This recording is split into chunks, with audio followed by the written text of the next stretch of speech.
VAR ini sangat membantu. Jadi untuk kejadian paling sering itu kan VAR offside, Bang.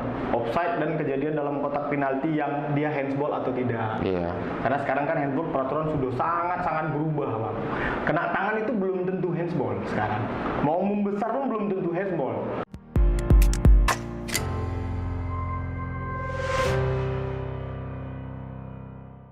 Bang, ini menurut abang ya, menurut Bang Dharma, liga kita perlu nggak VAR?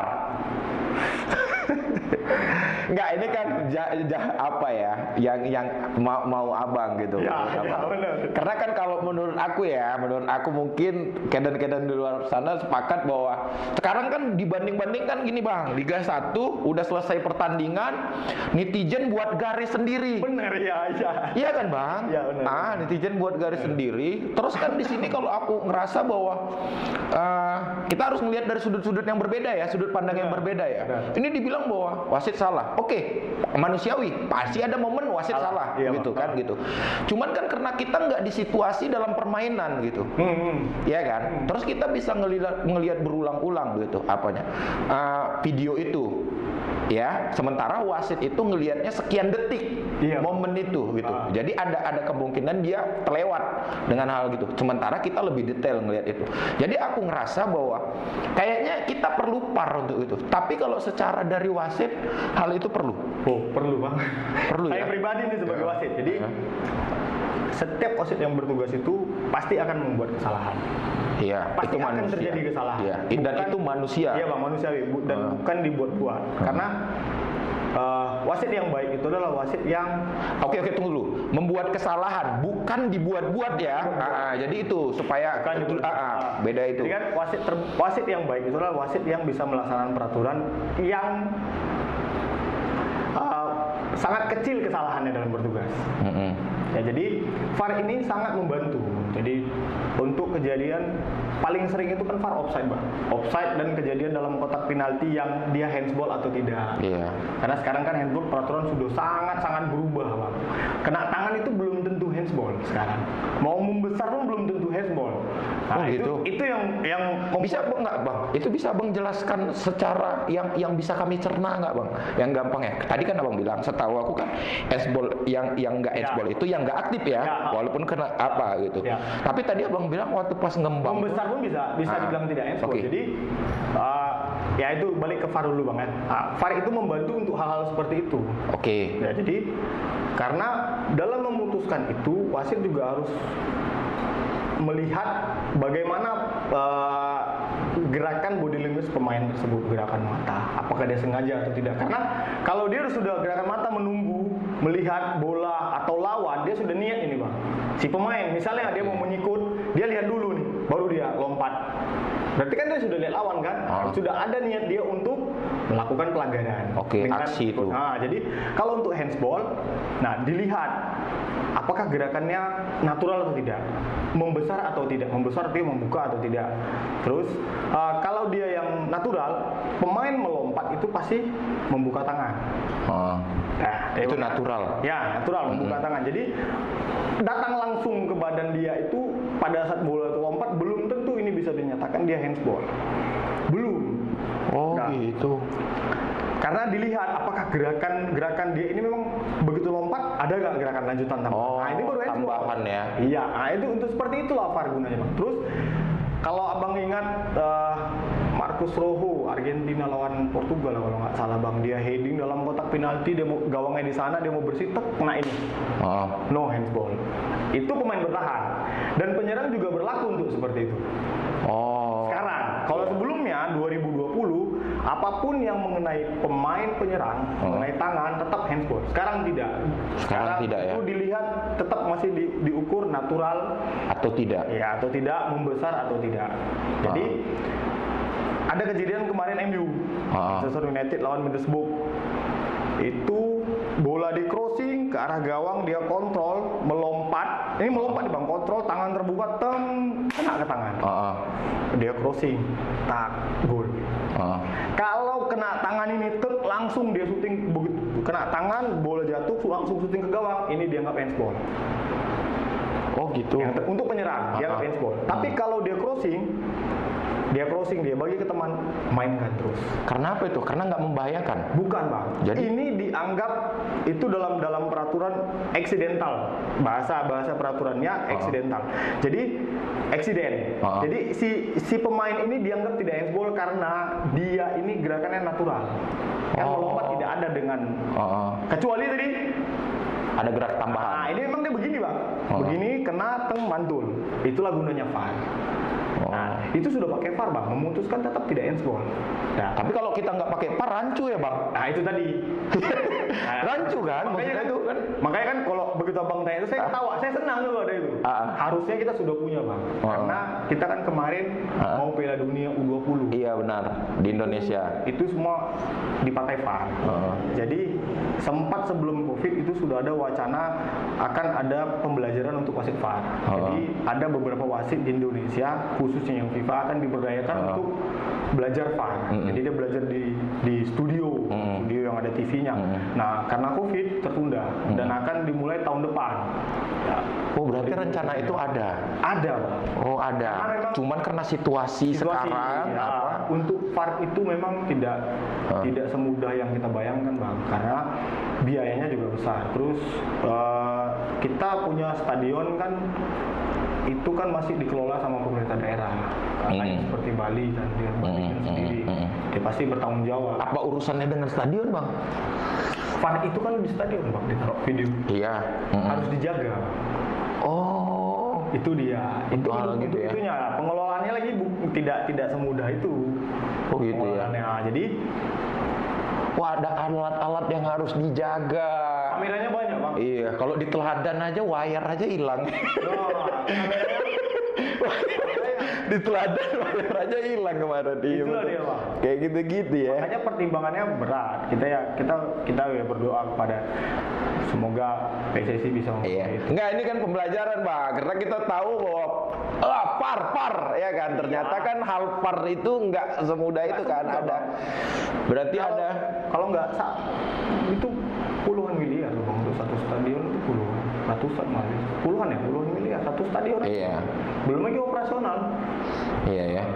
Kita juga harus mencari, oke lah membutuhkan SDM, mungkin kita bisa belajar proses lah SDM untuk wasit VAR-nya. Tapi kalau untuk membuat VAR itu sendiri memang perlu persiapan matang. Makanya pada saat Piala Dunia U20 ini berlangsung, saya yakin kedepannya pasti kita terpenuhi itu. Iya. Karena kita harus punya itu ya kan. Kalau Piala U20 itu ya kan, nggak punya itu diketawain lah kita ya. Ya memang kewajibannya dari FIFA seperti itu, Bang. Seperti itu ya. Dan mungkin pun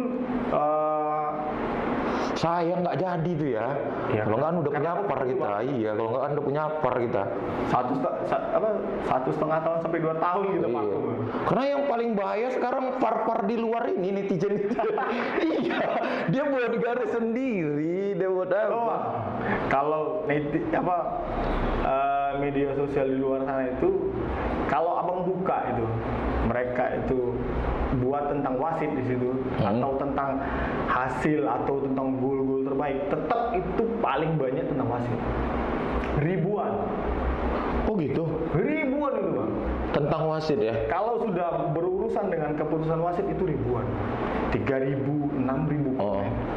Apa nggak mencari keuntungan untuk media? Mereka kan sebenarnya saya tidak menjustifikasi mereka juga bahwa mereka salah. Mereka juga membangun kami. Tapi kan kita punya aturan main. Kita harus sadar bahwa apakah si A, si B, si C itu punya penilaian sama terhadap video itu sendiri, dan bagaimana mereka menyampaikan isi hatinya di dalam komen itu dengan menyakitkan. Memang kami di wasit ini dilarang memang untuk bermain media sosial supaya tidak mengganggu. Oh, ada kalian dilarang ya? Kami dilarang keras, dilarang keras untuk tidak bermain media sosial supaya tidak mengganggu konsentrasi kami.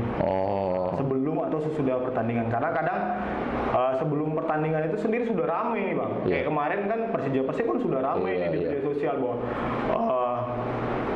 masing-masing supporter itu pendukung punya semangat untuk mendukung tim masing-masing. Nah, itu seperti itu. Seperti itu ya, Bang Dharma. Tadi nih aku menarik nih. Pernah kena dapat teroran secara dari media online? Secara personal? Kebetulan saya nggak punya. Abang nggak punya media sosial? Media sosial atas nama. Abang masih pakai handphone yang apa? Yang Itu ya. Enggak, Bang. Jadi gini, Bang. Saya belajar dari pengalaman senior-senior wasit. Kalau kita punya media sosial kita kan gampang dicari mereka. Oh gitu. Kita kan gampang. Jadi imbasnya itu bukan hanya kepada saya sendiri, Bang. Keluarga ya. Keluarga juga. Jadi saya tidak punya keputusan untuk tidak bermain media sosial atas nama saya sendiri supaya saya tidak menjadi seperti itu. Karena ya sama seperti kan. Paham. Saya menerima tugas nih, Bang. Tanggal 7 saya bertugas nih nanti kan. Tim apa ini kan begitu saya tahu tim bertanding pasti kan akan terbayang-bayang. Apalagi kalau misalnya kita ingat-ingat dulu, oh saya pernah mimpin tim ini begini sama saya, makin Iya.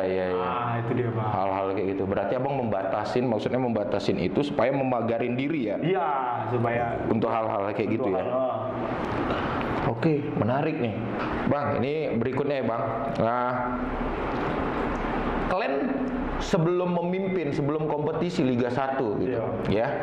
Kalian sebagai wasit gitu kan, ada satu statement yang dikeluarin sama senior Abang mungkin, Bang Jimmy, ya, bahwa salah satu wasit Liga 1 yang bobot badannya enggak ideal, itu versinya dia, ya ngelihat itu. Aku nggak mau kesana, Bang. Aku nggak mau kesana arahnya. Cuman yang aku pengen tahu gitu, bahwa kalian sebagai wasit ada nggak memanage itu? Karena kan ada pertandingan yang temponya cepat untuk hal gitu. Gimana? Kalian itu sebelum sebuah wasit Liga 1 ada proses-proses itu? Ya, jadi setiap kompetisi mau dimulai, wasit itu refreshing, Bang. Refreshing secara fisik. Nah, liburan. Refreshment referee, artinya penyegaran wasit. Dia disegarkan secara fisik dan pemahaman peraturan, karena peraturan tiap tahun kan berubah. Nah, refreshment fisik kami ini namanya fitness test. Fitness test itu kami berlari itu sejauh 5 km, kurang lebih 5 km. Ada waktu? Dipakai waktu dibagi. Jadi dibaginya itu 75 meter berlari, 25 meter berjalan. Jadi 100 meter, Bang. 100 meter. Kalau kita misalnya kayak di teladan kan melingkar tuh. Center ban kan. Itu kan 400 biasa, Bang. Jadi itu dibagi 4 start, 4 lari. 4 start berlari, 4 start jalan. Jadi ada satu putaran tuh 4. Ini sebelum mau masuk mulai kompetisi. Nah, 75 meter itu 15 detik. Berjalan 18 detik. Sebanyak minimal 10 putaran, 4 km. Maksimal 12 putaran. Berarti ada sekitar 4,8 km. Nah, itu yang harus kami tempuh, Bang. Berjalan sekian detik. Dan itu dengan musik. Oh gitu. Sudah ada musiknya. Oh, kalau dalam main bola itu kayak beep itu ya. Plip. Kalau tingit. Kalau beep kan dibalik, Bang. Iya, Kalau kami mengelilingi nih. Oh, ngelilingin. Nah, dan ini kan kami jaraknya 70 meter. Oh, gitu ya. Kalau beep dia kan 10 sampai 10 meter kan, Bang. Terus itu kalau ada yang gagal? Kami kemarin tidak ada yang gagal sama sekali, semua berhasil lulus. Nah, untuk yang dari Pak Jimmy komentar itu bagus untuk kami secara pribadi, khususnya pribadi wasit yang memang mendapatkan teguran lah, kita anggap seperti itu kan. Masing-masing kan wasit punya bentuk postur tubuh yang berbeda-beda. Ya semoga kalau dia bertugas di lapangan, selama saya pernah bertugas tidak ada masalah sama sekali. Mungkin itu adalah kritik yang membangun untuk kami para wasit, ya, khususnya yang memang saya anggap sudah senior. Jadi itu membangun bagi kami semua. Hal-hal yang kayak gitu ya. Ya. Oke.